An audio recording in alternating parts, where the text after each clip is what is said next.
आप सभी श्रोताओं को वैशाख अमावस्या की हार्दिक शुभकामनाएं। शुक्रवार के दिन जब अमावस्या होती है तब उसे सुखिया अमावस्या कहते हैं। इस दिन पितरों का तर्पण कर दान पुण्य का विशेष महत्व है।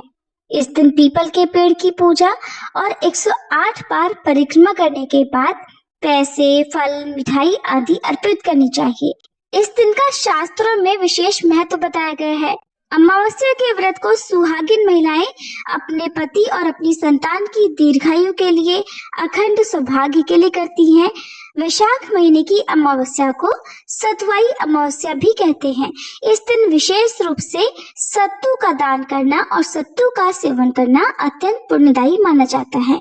और आज की इस वीडियो में हम आपके लिए लेकर आए हैं वैशाख अमावस्या के दिन सुनी जाने वाली सभी कथाएं। और अगर आप भी अमावस माता की कृपा प्राप्त करना चाहते हैं, अपने पितरों का आशीर्वाद चाहते हैं, तो इन कथाओं को ध्यान पूर्वक पूरा जरूर सुनिएगा। कथाओं को बीच में अधूरा छोड़कर कथाओं का या हमारे पुराणों का अपमान मत कीजिएगा। एक बार किसी नगरी में एक राजा राज्य करता था। उसकी प्रजा और परिवार सब आनंद पूर्वक रहा करते थे।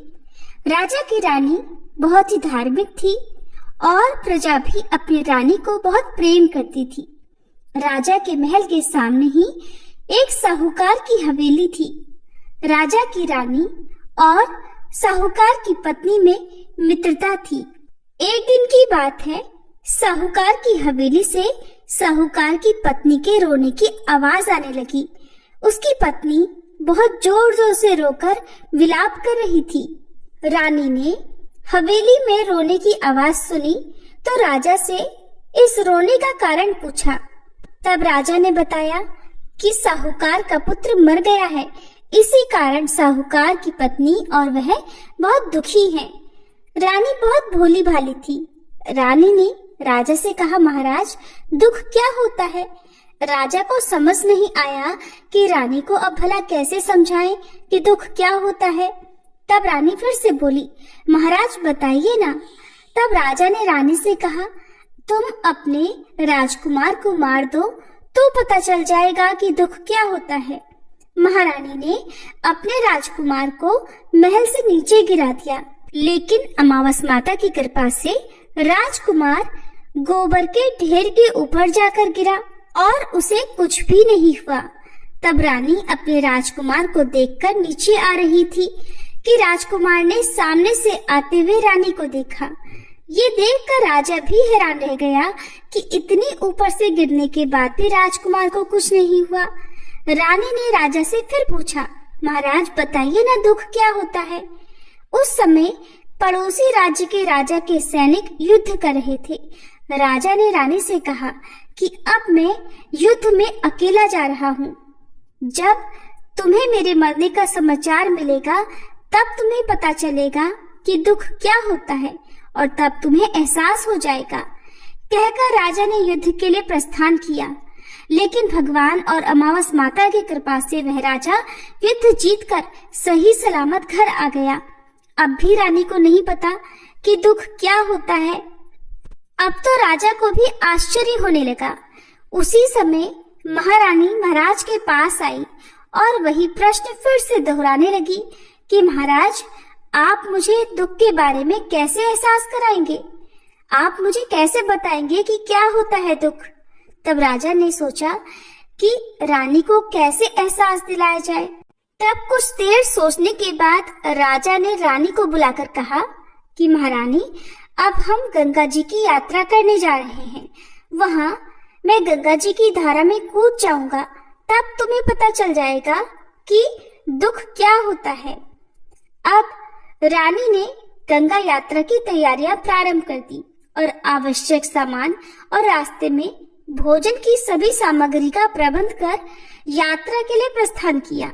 इधर कैलाश पर्वत पर भगवान शिव ने देवी पार्वती से कहा, देवी आज मैं तुम्हें कलयुग में सुखी आत्मा के दर्शन कराऊंगा। अब मैं तुमसे जैसा कहता हूँ वैसा करो। तब भगवान शिव ने बकरे का और देवी पार्वती ने बकरी का रूप धारण कर लिया और एक बावड़ी के पास वे घास चढ़ने लगे। इतने में ही राजा और रानी की सवारी वहां आई। रानी ने सुंदर छाया और बावड़ी को देखा तो राजा से कहा कि हम यहीं पर थोड़ी देर विश्राम और जलपान करने के बाद आगे बढ़ेंगे। अब राजा और रानी ने वहां पर जलपान किया। उसके बाद राजा पानी लेने के लिए बावड़ी में गया। उस समय बकरी का रूप धारण किए हुए देवी पार्वती ने वहां बकरे का रूप धारण किए भगवान शिव से पूछा, प्रभु, इस रानी ने दुख देखना है, मगर क्या कारण है कि इसे दुख नहीं मिलता? रानी ने बकरा और बकरी को मनुष्य की भाषा में बोलते देखा। उसने ये सुन लिया कि भगवान शिव माता पार्वती से कह रहे थे कि यह रानी अमावस्या का व्रत करती है, इसलिए इसे जीवन में कोई दुख नहीं भोगना पड़ेगा और ये अपने व्रतों के प्रभाव से ही इस जन्म में रानी बनी और सुख का आनंद ले रही है। देवी, ये राजा गंगा में भी नहीं मरेगा। रानी ने उनकी यह बात सुनी। तभी राजा पानी लेकर वापस आया तो रानी ने राजा को वह सारी घटना सुनाई। इसके बाद तीर्थ यात्रा पूरी करके वे दोनों अपनी नगरी को वापस आ गए। अब राजा ने अपने राज्य में प्रजा को अमावस का व्रत करने की आज्ञा दी। राजा ने कहा कि हर अमावस को अमावस माता की पूजा करके कथा करना। जिस शुक्रवार को अमावस पड़े उसी दिन से व्रत प्रारंभ करें। 21 अमावस तक व्रत पालन करें और पहली 5 अमावस को गेहूं, लाल वस्त्र दान करें। उसकी अगली 5 अमावस को मूंग, उसके बाद 5 अमावस को चना, बाद में अगली 5 अमावस को मक्का और अंत में 21वीं अमावस को चावल का दान करें। दान में जैसा रंग अन्न का हो वैसा ही रंग का कपड़ा भी दान में दें और कपड़े के साथ साथ दक्षिणा भी दान में दें। व्रत के दिन गाय को हरा चारा और ब्राह्मण को भोजन या दक्षिणा दें। जो मनुष्य श्रद्धा पूर्वक इस प्रकार व्रत करेगा, अमावस माता और भगवान शिव की कृपा से वह हर दुख से मुक्त हो जाएगा। ये थी अमावस माता की कथा। अब सुनिए अमावस्या की दूसरी कथा। प्राचीन कथा के अनुसार बहुत साल पहले की बात है। किसी गरीब ब्राह्मण परिवार में पति, पत्नी और उनकी एक पुत्री रहा करते थे। सारा परिवार भगवान की भक्ति में लीन रहता था। उनकी पुत्री सुंदर, संस्कारी और गुणवान थी। वह उसके लिए वर की तलाश कर रहे थे, किंतु निर्धन होने के कारण उसके विवाह में बाधाएं आ रही थी। भगवान की दया से एक दिन उनके घर में एक बहुत बड़े महात्मा आए। उस कन्या ने उनकी खूब सेवा की। कन्या की सेवा भावना से प्रसन्न होकर महात्मा ने उसे आशीर्वाद दिया। तब उस लड़की के पिता ने कहा कि महात्मा जी, हम बहुत समय से अपनी पुत्री के विवाह के लिए वर की तलाश कर रहे हैं, मगर हमारी निर्धनता के कारण हर बार बात बनते बनते रह जाती है। कृपया बताइए, हमारी पुत्री के हाथ पीले कब होंगे? महात्मा जी ने उस लड़की का हाथ देखा तो बोले, इस लड़की के हाथ में तो विवाह की रेखा ही नहीं है। ये बात सुनते ही ब्राह्मण तो बड़े उदास हो गए और फिर बोले, क्षमा करना महात्मा जी, मैं आपके कहने का अर्थ नहीं समझ पाया। महात्मा जी ने फिर कहा कि तुम्हारी पुत्री के भाग्य में विवाह सुख ही नहीं लिखा है। महात्मा जी के मुख से ऐसे वचन सुनकर वह ब्राह्मण दंपति रोते रोते महात्मा जी के चरणों में गिर गए और उनसे इस समस्या का समाधान बताने के लिए विनती करने लगे। तब महात्मा जी ने उन्हें अपने चरणों से उठाया और बोले कि पास के ही एक गांव में सोना नाम की धोबन जाति की पतिव्रता महिला अपने पति, बेटे और बहू के साथ रहती है। वह एक महान पतिव्रता स्त्री है। यदि आपकी पुत्री उसे अपनी सेवा से प्रसन्न कर ले और आशीर्वाद स्वरूप उसकी मांग का सिंदूर उससे ले ले, तभी इस लड़की का विवाह संभव है। ऐसा करने से इसे अमोघ सुहाग भाग की प्राप्ति भी होगी। मगर ध्यान रहे, वह पतिव्रता महिला कहीं भी आती जाती नहीं है। महात्मा जी ब्राह्मण दंपत्ति के घर से विदा हो गए। अब भोर होते ही ब्राह्मणी ने अपनी पुत्री को सोना धोबिन की सेवा करने के लिए भेज दिया। लड़की पूरे दिल से सोना धोबिन के घर की साफ सफाई और बाकी घर के काम भी उनके उठने से पहले ही करके अपने घर वापस लौट आती थी। ये क्रम बहुत दिन तक ऐसे ही चलता रहा। एक दिन सोना धोबन अपनी बहू को शाबाशी देते हुए बोली कि बहू, तुम तो ब्रह्म मुहूर्त में ही उठकर घर का सारा काम काज कर लेती हो और मुझे पता तक नहीं चलता। बहू बोली, माता जी, मैं तो सुबह देर से उठती हूँ, मुझे लगा घर के ये सारे काम आजकल आप किया करती हैं। जानकर सोना धोबन को बड़ी हैरानी हुई। उसने सोचा कि आखिरकार उनके घर का ये सारा काम कौन करके चला जाता है, इस बात का मुझे पता लगाना चाहिए। तब अगले दिन भोर होते ही सास बहू उठकर घर के एक कोने में छुपकर निगरानी करने लगे कि कौन है जो ब्रह्म मुहूर्त में ही घर का सारा काम करके चला जाता है। उधर अपने निर्धारित समय पर ब्राह्मण की पुत्री आई और मुख से भजन करते करते घर का सारा काम दिल से करने लगी। अपना काम पूरा होने पर जब वह वहां से जाने लगी तो सोना धोबन ने उसे पकड़ लिया और उसके सामने आकर उससे पूछा कि तुम कौन हो बेटी, और इस तरह छुपकर मेरे घर का काम क्यों करती हो। ब्राह्मण की पुत्री ने उन्हें महात्मा के द्वारा कही हुई सारी बात बता दी। सोना धोबन पतिव्रता होने के साथ साथ बहुत उदार दिल की भी थी। वह उस लड़की की सहायता के लिए तैयार हो गई। उस दिन अमावस्या थी और वह उस लड़की के साथ बिना अन्न जल ग्रहण किए उपवास रखकर उसके घर की ओर चल पड़ी। उसने सोचा रास्ते में कहीं पीपल का पेड़ मिलेगा तो उसे भंवरी देकर और उसकी परिक्रमा करके ही जल ग्रहण करेगी। लड़की के घर पहुंचकर सोना धोबन ने जैसे ही अपनी मांग से सिंदूर उस कन्या की मांग में लगाया तो सोना धोबन के पति के प्राण पखेरु उड़ गए। सोना धोबन को ज्ञात हो गया कि अब उसके पति इस दुनिया में नहीं रहे। वह ब्राह्मण परिवार से विदा लेकर चल पड़ी। रास्ते में पीपल का पेड़ देखकर उसने ईंट के टुकड़ों से 108 बार भंवरी देकर 108 बार पीपल के पेड़ की परिक्रमा की। उसके बाद जल ग्रहण किया। तभी उसके पति की मृतदेह में प्राण लौट आए। इस प्रकार अमावस्या के दिन पीपल के पेड़ की पूजा करने और इस कथा को सुनने से सुहागिन महिलाओं का सुहाग अटल रहता है। सुहागिन महिलाओं को सभी प्रकार के मनोरथों की प्राप्ति होती है। जिनका विवाह नहीं हो रहा हो उन्हें मनोवांछित वर की भी प्राप्ति होती है। सभी अभीष्ट मनोरथों की पूर्ति होने के साथ साथ ऐसे भक्तों के घर में धन, अन्न, सुख समृद्धि के भंडार भी भरे रहते हैं। अमावस्या के दिन विवाह संबंधी परेशानियों के निवारण के लिए किसी धोबी परिवार को कुछ भेंट, दक्षिणा इत्यादि देने का भी विधान है। ये थी अमावस्या की व्रत कथा। वैशाख अमावस्या के दिन अगर कीड़ी नगरे की कथा सुनने के बाद चींटियों को आटा शक्कर डाला जाए तो घर में पूरे वर्ष अन्न धन की कमी नहीं होती। तो अब सुनिए कीड़े नगरे की कहानी। किसी नगर में एक छोटा लेकिन खुशहाल परिवार रहता था। दादी अपनी पोती को साथ लेकर हर दिन नियम से पूजा पाठ किया करती थी। एक दिन दादी ने 7 दिन की कीड़ी नगरा की कहानी का नियम लिया। दादी कीड़ी नगरा की कहानी कहती, पोती उस कहानी को सुनकर हुंकारा देती। दोनों 7 कीड़ी नगरा सींचने जाया करते। इस प्रकार 6 दिन पूरे हुए। 7वें दिन दादी ने अपने कीड़ी नगरी की कहानी का उद्यापन किया, किंतु पोती का उद्यापन नहीं किया। समय बीतता गया, पोती जवान हो गई। अब समय आने पर एक अच्छा सा लड़का देखकर उसका विवाह कर दिया गया। पोती ससुराल पहुंच गई। विवाह के कुछ समय बाद ही उसके पति को कोढ़ रोग हो गया। उसकी सास ने एक दिन कहा कि घर में बहू के आते ही मेरा बेटा बीमार हो गया, इसके कदम घर में शुभ नहीं है। ऐसा कहकर उसने अपनी बहू को घर से निकाल दिया।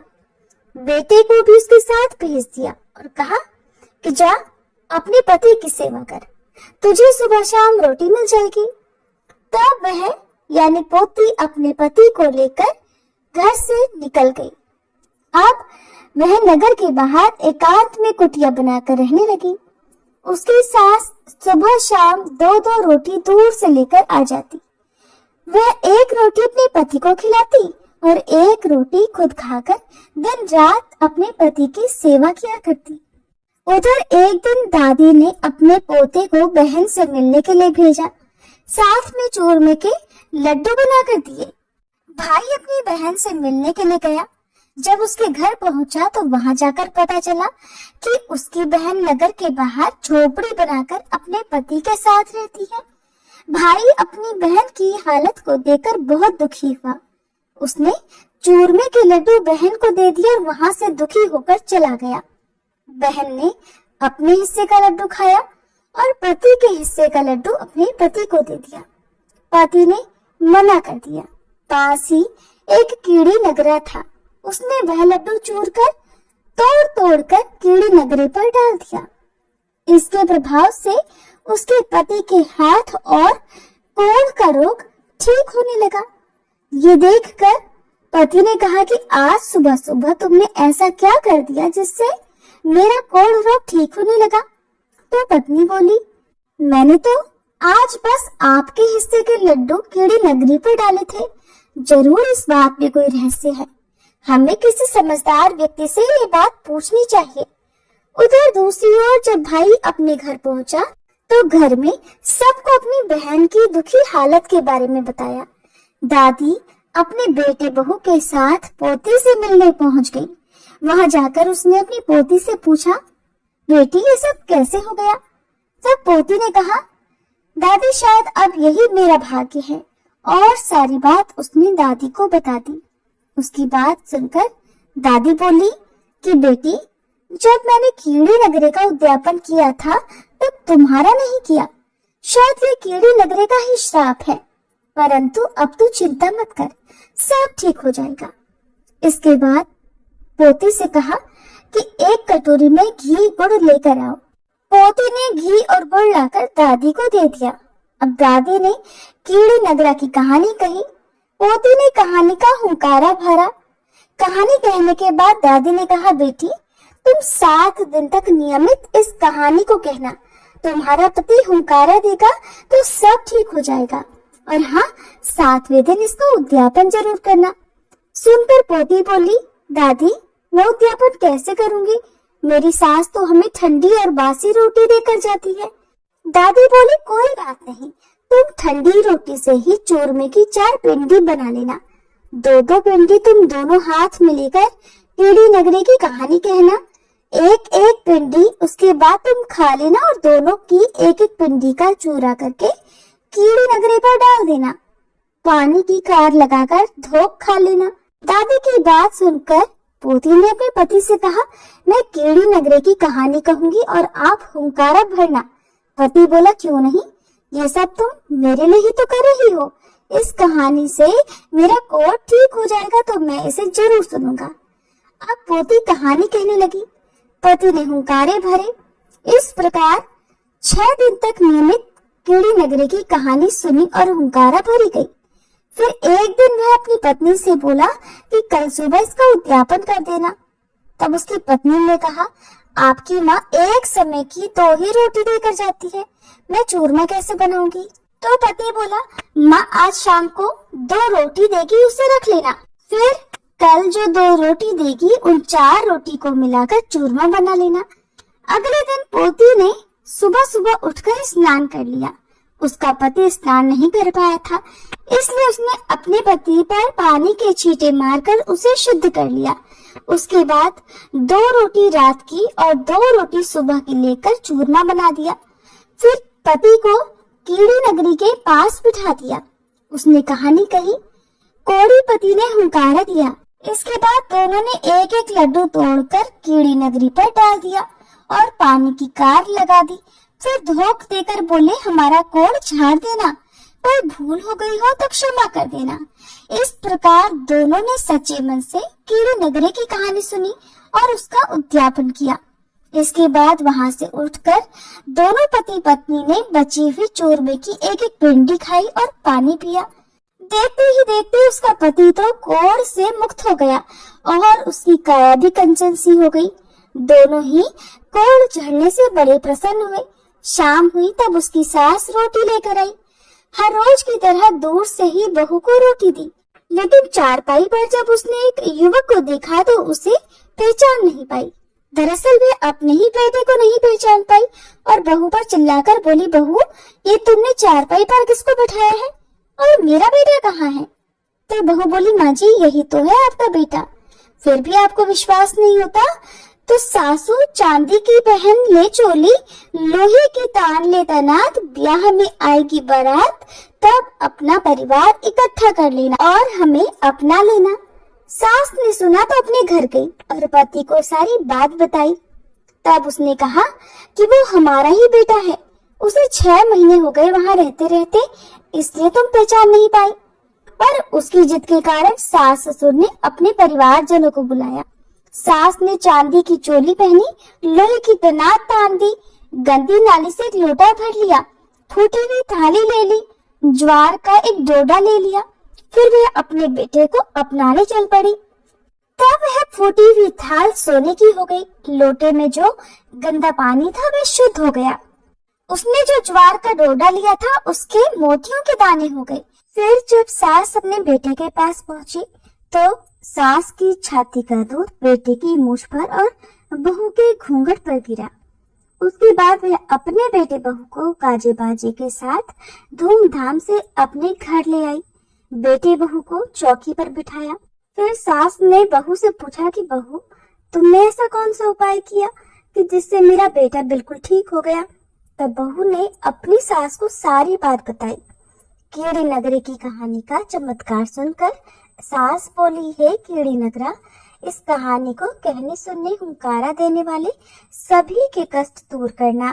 प्रेम से बोलिए कीड़ी नगरे की जय। वैशाख अमावस्या को सतुवाई अमावस्या भी कहते हैं और प्राचीन कथा के अनुसार बहुत समय पहले धर्मवर्ण नाम के एक विप्र थे। बहुत ही धार्मिक प्रवृत्ति के थे। एक बार उन्होंने किसी महात्मा के मुख से सुना कि घोर कलयुग में भगवान विष्णु के नाम स्मरण से ज्यादा पुण्य किसी भी कार्य में नहीं है। जो पुण्य यज्ञ करने से प्राप्त होता था उससे कहीं अधिक पुण्य फल नाम सुमिरन करने से मिल जाता है। धर्मवर्ण ब्राह्मण ने इसे आत्मसात किया और संन्यास लेकर भ्रमण के लिए निकल पड़े। एक दिन भ्रमण करते करते वह पितृलोक जा पहुँचे। वहाँ धर्मवर्ण के पितर बहुत कष्ट में थे। पितरों ने उसे बताया कि उनकी ऐसी हालत धर्मवर्ण के संन्यास के कारण हुई है, क्योंकि अब उनके लिए पिंडदान करने वाला कोई शेष नहीं है। अगर तुम वापस जाकर गृहस्थ जीवन की शुरुआत करो, संतान उत्पन्न करो तो हमें राहत मिल सकती है। साथ ही वैशाख अमावस्या के दिन विधि विधान से पिंडदान करें। तब धर्मवर्ण ने उन्हें वचन दिया कि वह उनकी अपेक्षाओं को अवश्य पूर्ण करेगा। इसके बाद वह अपने सांसारिक जीवन में वापस लौट आया और वैशाख अमावस्या आने पर विधि विधान से पिंडदान कर अपने पितरों को मुक्ति दिलाई। पौराणिक मान्यताओं के अनुसार वैशाख मास के दौरान पितर पृथ्वी लोक पर अपने वंशजों के निकट आते हैं। इन दिनों जब भीषण गर्मी शुरू होती है तब एक गरीब ब्राह्मण ने पितरों की शांति के लिए ठंडे जल और सत्तू का दान किया था, जिससे उसके पितर तृप्त हुए थे और उन्होंने उसे सुख समृद्धि का आशीर्वाद दिया था। तब से वैशाख मास की इस अमावस्या पर सत्तू और जल दान करने की परंपरा शुरू हुई। धार्मिक मान्यताओं के अनुसार अगर संभव हो तो इस दिन उपवास रखना और पूजा पाठ आदि करना चाहिए। सभी प्रकार के तामसिक वस्तुओं के सेवन से दूर रहना चाहिए। शराब आदि नशे से भी दूर रहना चाहिए। अमावस्या तिथि पर व्यक्ति में नकारात्मकता बहुत अधिक बढ़ जाती है और ऐसी तामसिक चीजों के सेवन से शरीर पर ही नहीं बल्कि भविष्य में भी इसके दुष्परिणाम हो सकते हैं। इस दिन सत्तू, जौ, चना और गेहूं का मिश्रण भगवान को भोग लगाया जाता है और स्वयं भी ग्रहण किया जाता है। इस दिन जो भी श्रद्धालु पितृदोष से मुक्ति पाना चाहते हो, आज के इस दिव्य क्षण में, दिव्य दिन में, दिव्य तिथि में यदि भगवत गीता के 7वें अध्याय का श्रद्धा और निष्ठा के साथ श्रवण कर या पाठ करके उसका समस्त पुण्य अपने पितरों को अर्पित कर देते हैं तो अधोगति में पड़े हुए पितरों को भी मोक्ष मिल जाता है और ऐसे पितरों का भरपूर आशीर्वाद उनके परिवारजनों को प्राप्त होता है। तो आइए अब हम सब भी अपने अपने पितरों का ध्यान करते हुए भगवत गीता के 7वें अध्याय का और पितृ चालीसा का श्रवण करें। भगवान श्री कृष्ण अर्जुन से कहने लगे, हे पार्थ, अनन्य प्रेम से मुझ में आसक्त चित्त और अनन्य भाव से मेरे परायण होकर योग में लगा हुआ तो जिस प्रकार से संपूर्ण विभूति, बल, ऐश्वर्य आदि गुणों से युक्त सबके आत्मरूप मुझको संशय रहित जानेगा, उसको सुन। मैं तेरे लिए इस विज्ञान सहित तत्व ज्ञान को संपूर्णतया कहूंगा, जिसको जानकर संसार में फिर और कुछ भी जानने योग्य शेष नहीं रह जाता। हजारों मनुष्यों में से कोई एक मेरी प्राप्ति के लिए यत्न करता है और उन यत्न करने वाले योगियों में भी कोई एक मेरे परायण होकर मुझको तत्व से अर्थात यथार्थ रूप से जानता है।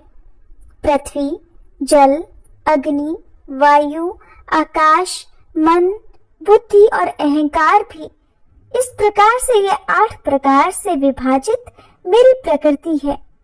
ये 8 प्रकार के भेदों वाली तो अपरा अर्थात मेरी जड़ प्रकृति है और हे महाबाहो, इससे दूसरी को जिससे यह संपूर्ण जगत धारण किया जाता है मेरी जीव रूपा परा अर्थात चेतन प्रकृति जान। हे अर्जुन, तू ऐसा समझ कि संपूर्ण भूत इन दोनों प्रकृतियों से ही उत्पन्न होने वाले हैं और मैं संपूर्ण जगत का प्रभव तथा प्रलय हूँ अर्थात संपूर्ण जगत का मूल कारण हूँ। हे धनंजय, मुझसे भिन्न दूसरा कोई भी परम कारण नहीं है। ये संपूर्ण जगत सूत्र के मणियों के समान मुझ में गुथा हुआ है। हे अर्जुन, मैं जल में रस हूँ, चंद्रमा और सूर्य में प्रकाश हूँ, संपूर्ण वेदों में ओंकार हूँ, आकाश में शब्द और पुरुषों में पुरुषत्व हूँ। मैं पृथ्वी में पवित्र गंध और अग्नि में तेज हूँ और संपूर्ण भूतों में उनका जीवन हूँ और तपस्वियों में तप हूँ। हे अर्जुन, तू संपूर्ण भूतों का सनातन बीज मुझको ही जान। मैं बुद्धिमानों की बुद्धि और तेजस्वियों का तेज हूँ। हे भरत श्रेष्ठ, मैं बलवानों का आसक्ति और कामनाओं से रहित बल अर्थात सामर्थ्य हूँ और सब भूतों में धर्म के अनुकूल अर्थात शास्त्र के अनुकूल काम हूँ।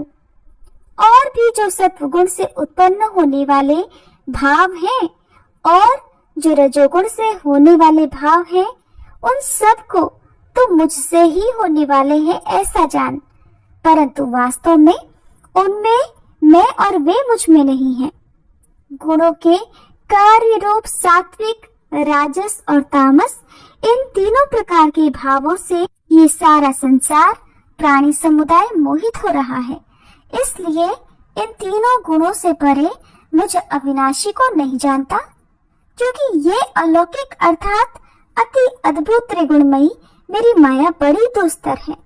परंतु जो पुरुष केवल मुझको ही निरंतर भजते हैं, वे इस माया को उल्लंघन कर जाते हैं अर्थात संसार से तर जाते हैं।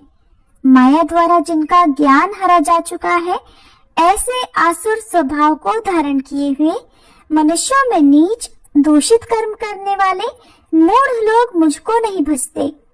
हे भरतवंशियों में श्रेष्ठ अर्जुन, उत्तम कर्म करने वाले अर्थार्थी अर्थात सांसारिक पदार्थों के लिए भजने वाला, आर्त अर्थात संकट निवारण के लिए भजने वाला, जिज्ञासु अर्थात मेरे को यथार्थ रूप से जानने की इच्छा से भजने वाला और ज्ञानी, ऐसे 4 प्रकार के भक्तजन मुझको भजते हैं।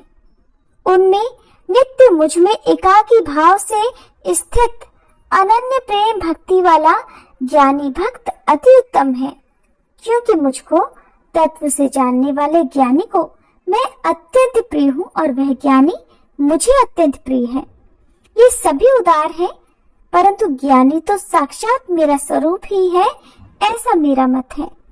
क्योंकि वह मदमत मन बुद्धि वाला ज्ञानी भक्त अति उत्तम गति स्वरूप मुझ में ही अच्छी प्रकार स्थित है। बहुत जन्मों के अंत के जन्म में तत्व ज्ञान को प्राप्त पुरुष सब कुछ वासुदेव ही है, इस प्रकार मुझको भजता है, वह महात्मा अत्यंत दुर्लभ है। उन भोगों की कामना द्वारा जिनका ज्ञान हरा जा चुका है, वे लोग अपने स्वभाव से प्रेरित होकर उस नियम को धारण करके अन्य देवताओं को भजते अर्थात पूजते हैं। जो सकाम भक्त जिस देवता के स्वरूप को श्रद्धा से पूजना चाहता है, उस भक्त की श्रद्धा को मैं उसी देवता के प्रति स्थिर करता हूँ। वह पुरुष उस श्रद्धा से युक्त होकर उस देवता का पूजन करता है और उस देवता से मेरे द्वारा ही विधान किए हुए उन इच्छित भोगों को निस्संदेह प्राप्त करता है। परंतु उन अल्प बुद्धि वालों को वह फल नाशवान है और वे देवताओं को पूजने वाले देवताओं को प्राप्त होते हैं, और मेरे भक्त चाहे जैसे ही भजे, अंत में वे मुझको ही प्राप्त होते हैं। आप जानिए कि भगवत गीता के 7वें अध्याय में भगवान के प्रभाव और स्वरूप को न जानने वालों की निंदा और जानने वालों की महिमा का वर्णन किस प्रकार किया गया है। भगवान श्री कृष्ण कहते हैं, बुद्धिमान पुरुष मेरे अनुत्तम अविनाशी परम भाव को न जानते हुए मन इंद्रियों से परे मुझ सच्चिदानंद घन परमात्मा को मनुष्य की तरह जन्म कर व्यक्ति भाव को प्राप्त हुआ मानते हैं। अपनी योग माया से छिपा हुआ मैं सबके सामने प्रत्यक्ष नहीं होता, इसलिए यह अज्ञानी जन समुदाय मुझ जन्म रहित अविनाशी परमेश्वर को नहीं जानता, अर्थात मुझको जन्मने मरने वाला समझता है। हे अर्जुन, पूर्व में व्यतीत हुए और वर्तमान में स्थित तथा आगे होने वाले सब भूतों को मैं जानता हूँ, परंतु मुझको कोई भी श्रद्धा भक्ति रहित पुरुष नहीं जान सकता। हे भरतवंशी अर्जुन, संसार में इच्छा और द्वेष से उत्पन्न सुख दुख आदि द्वंद्व रूप मोह से संपूर्ण प्राणी अत्यंत अज्ञता को प्राप्त हो रहे हैं, परंतु निष्काम भाव से श्रेष्ठ कर्मों का आचरण करने वाले जिन पुरुषों का पाप नष्ट हो गया है, वे राग द्वेष जनित द्वंद्व रूप मोह से मुक्त दृढ़ निश्चय भक्त मुझको सब प्रकार से भजते हैं। जो मेरे शरण होकर जरा और मरण से छूटने के लिए यत्न करते हैं, वे पुरुष उस ब्रह्म को, संपूर्ण आध्यात्म को, संपूर्ण कर्म को जानते हैं। जो पुरुष अधिभूत और अधिदेव सहित तथा अधियज्ञ सहित अर्थात सबका आत्मरूप मुझे अंतकाल में भी जानते हैं, वे युक्त चित्त वाले पुरुष मुझे जानते हैं, अर्थात मुझ में लीन हो जाते हैं, मुझे प्राप्त हो जाते हैं। श्रीमद् भगवत गीता के 7वें अध्याय का हिंदी अनुवाद समाप्त। आप सुनिए पितृ चालीसा पाठ। हे पितरेश्वर, आपको दे दियो आशीर्वाद, चरणाशीष नवा दियो, रख दो सिर पर हाथ। सबसे पहले गणपत, पाछे घर का देव मनावा जी। हे पितरेश्वर दया राखियो, करियो मन की चाया जी। पितरेश्वर करो मार्ग उजागर, चरण रज की मुक्ति सागर। परम उपकार पितरेश्वर कीन्हा, मनुष्य योनि में जन्म दीन्हा। मातृ पितृ देव मन जो भावे, सोई अमित जीवन फल पावे। जय जय जय पितर जी साई, पितृ ऋण बिन मुक्ति नाही। चारों ओर प्रताप तुम्हारा, संकट में तेरा ही सहारा। नारायण आधार सृष्टि का, पितर जी अंश उसी दृष्टि का। प्रथम पूजन प्रभु आज्ञा सुनाते, भाग्य द्वार आप ही खुलवाते। झुंझुनुने दरबार है साजे, सब देवों संग आप विराजे। प्रसन्न होए मन वांछित फल दीन्हा, कुपित होए बुद्धि हर लीन्हा। पितर महिमा सबसे न्यारी, जिसका गुण गावे नर नारी। तीन मंड में आप विराजे, बसु रुद्र आदित्य में साजे। नाथ सकल संपदा तुम्हारी, मैं सेवक समेत सुत नारी। 56 भोग नहीं है भाते, शुद्ध जल से ही तृप्त हो जाते। तुम्हारे भजन परम हितकारी, छोटे बड़े सभी अधिकारी।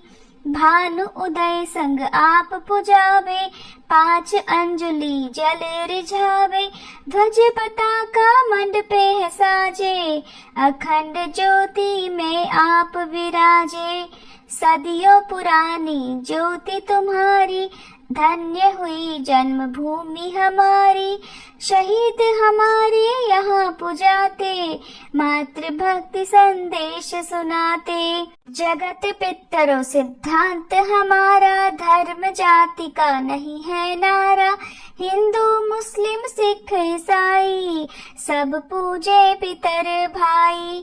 हिंदू वंश वृक्ष है हमारा, जान से ज्यादा हमको प्यारा।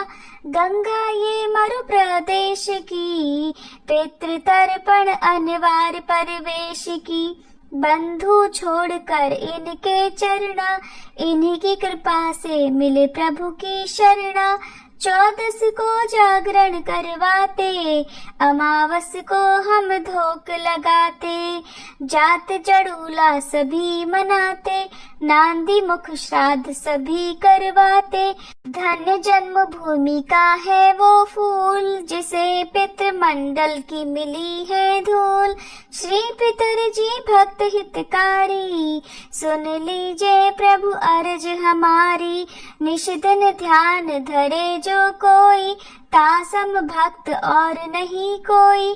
तुम अनाथ के नाथ सहाई, दीनन के हो तुम सदा सहाई। चारिक वेद प्रभु के साखी, तुम भक्तन की लज्जा राखी। नाम तुम्हारो लेत जो कोई, तासम धन्य और नहीं कोई। जो तुम्हारे नित पाव पलोटत, नवो सिद्धि चरना में लोटत। सिद्धि तुम्हारी सब मंगलकारी, जो तुम पे जावे बलिहारी। जो तुम्हारे चरण चितलावे, ताकि मुक्ति अवसी हो जावे। सत्य भजन तुम्हारे जो गावे, सो निश्चय चारों फल पावे। तुम्ही देव कुल देव हमारे, तुम्ही गुरुदेव प्राण से प्यारे। सत्य आस मन में जो होई, मन वांछित फल पावे कोई। तुम्हारी महिमा बुद्धि बढ़ाई, शेष सहस्त्र मुख सके ना गाई। मैं अति दीन मलिन दुखियारी, करहूँ कौन विधि विनय तुम्हारी। अब पितर जी दया दीन पर कीजे, अपनी भक्ति शक्ति कछ दीजे। पितरों को स्थान दो, तीर्थ स्वयं ग्राम। श्रद्धा सुमन चढ़े वहाँ, पूर्ण हो सब काम। झुंझुनू धाम विराजे हैं, पितर हमारी महान। दर्शन से जीवन सफल हो, पूजे सकल जहान। जीवन सफल जो चाहिए, चले झुंझुनू धाम। पितर चरण की धूल ले, हो जीवन सफल महान।